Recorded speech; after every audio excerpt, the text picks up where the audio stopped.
Hey guys, how you doing? It's Henry at Mowers and Blowers. Good afternoon.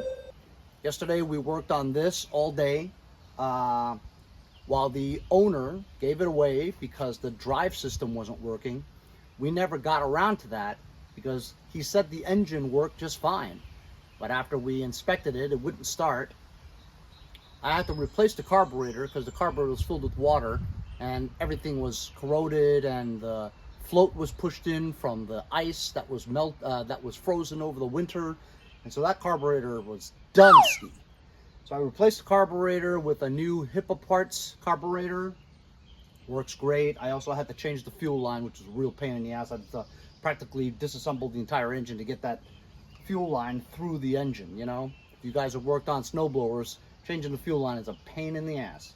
Anyway, while at times the drive did work while we were testing it, right? At the end of that repair yesterday, all of a sudden it didn't work. I'm thinking it's just like a loose linkage or something. I'm just not sure. But today we're going to take the panel off the rear. We're going to check out what's inside and why the drive doesn't work.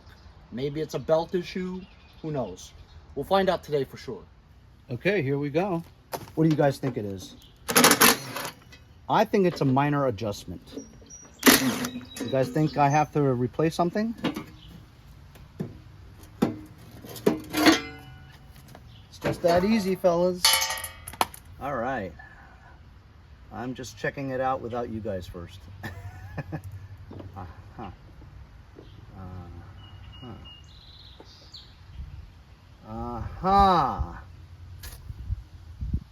The chain came off.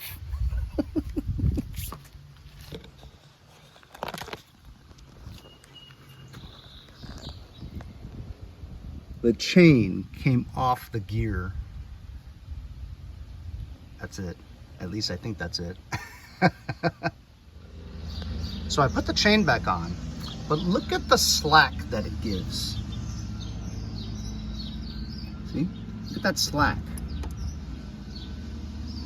The droop in the chain over there. If this was tighter, that wouldn't happen again.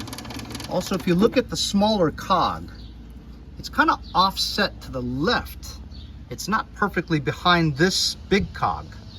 It's like a ½ inch to the left of it. Shouldn't it be perfectly lined up so that it would definitely not slip off? But it doesn't look like it's not designed that way, you know? Right there, see? It's bolted with 2 bolts. And on the other side, you can see, I'm trying to focus in on that. Sorry. Yeah, it's tough to do.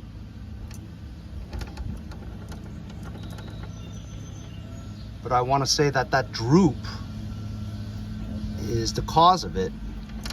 Like the chain was not cut to, I mean, does it look like I could take a link out, that amount of slack? Or would it be too tight if I took a link out? Because somewhere around here was the link that you can cut right there. You can just take that off and take a link out, but I'm not sure whether or not that would be, maybe I could take it out and not cut it, and just to try to get that, to make the chain tighter, and that would fix the problem. Other than that, everything else looks like it's in great shape. The friction disc is clean. The rubber drive wheel is in excellent condition. All in all, this whole snowblower is in excellent condition. Since we're here, that's the model number. And it looks like it's made in, I can't really tell you. Can you guys tell? 83? No, 98? I see a 98 in there. I know there's more to it than just that, but I don't know. Can't tell. Look at the way this thing works. I'm gonna close in on that. I'm gonna depress the auger lever. Check it out. Now I'm going to press the drive lever. I've never seen that before. What's the purpose of this? You know, you can have everything work without that. Oh, I guess maybe this thing here limits the travel of this, that it will stop there. Like if you didn't have that, this could go all the way down. I guess it's designed that way. Seems to work just fine. I removed the clip.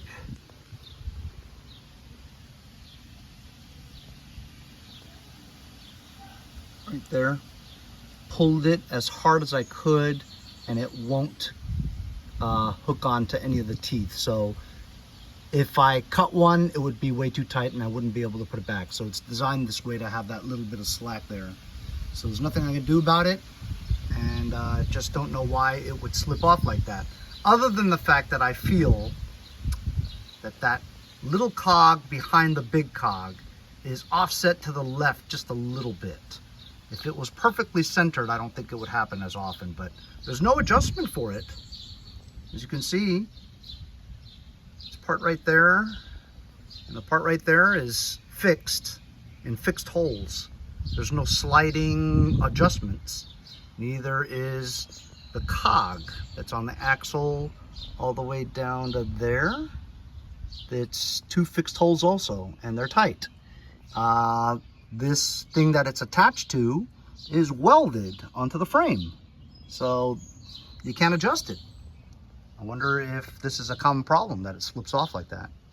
I will say though that I think it slipped off because the bolt flew off. In my video, I was watching it again. As I was making that turn, the linchpin slipped off the wheel, which probably jarred this and made it come off. So you know what? I'm gonna put everything back together again and try it out.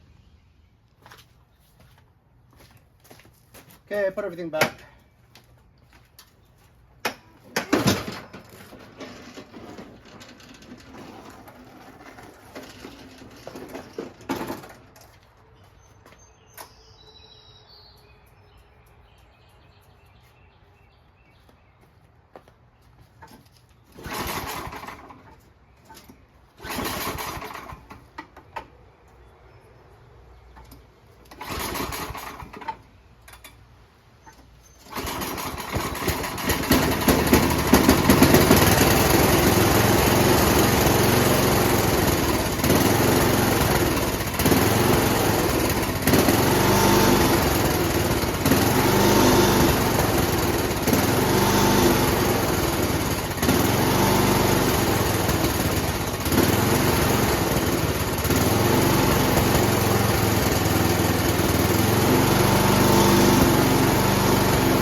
summertime.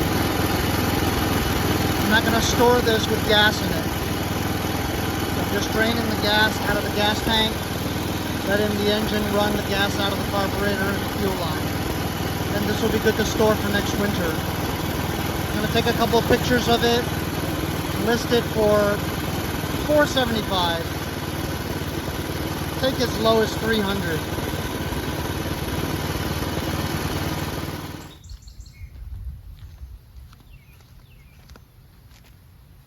So I usually mow my front yard with a push mower. I feel like it's a better cut. And then my wife says, why do I mow the front with a push mower and the back with the lawn tractor? And I says, oh, because the lawn tractor is so heavy, it'll compact the dirt here. And she says, but the lawn looks equally good on rear and front. Why does it make a difference? And I'm like, yeah, you're right about that.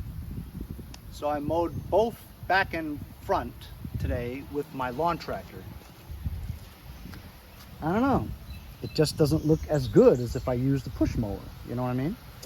Anyway, as you saw, I drained the gas for the snowblower, and now I've parked the snowblower into the new shed that I have. I took a couple of pictures and I listed it for $475. Nobody's gonna buy it now. It's beginning of summer, you know, but it's winterized now, so you know, all I have to do is put gas in it when winter comes, and hopefully I'll be able to sell it. So great pick. Getting it from a friend of mine. We mow the way you like it on Instagram. Go check them out. And so all we had was the chain came off of the cog, the gear, and we replaced a carburetor with a HIPA parts carburetor, and there's nothing wrong with it. It's a great snowblower, and I got it for free. That's right, free. I love it when you get stuff for free and then make money out of it. And in the interim, you fix it, make a video, teach you guys how to do it too, and make a little extra coin in your pocket. Hopefully you enjoyed part 2 of the NOMA 927 dual stage snowblower. We'll see you guys all next time on Mowers and Blowers. It's Frank! It's Frank, the guy that helped me out with that Your daily delivery. Yeah, thanks buddy.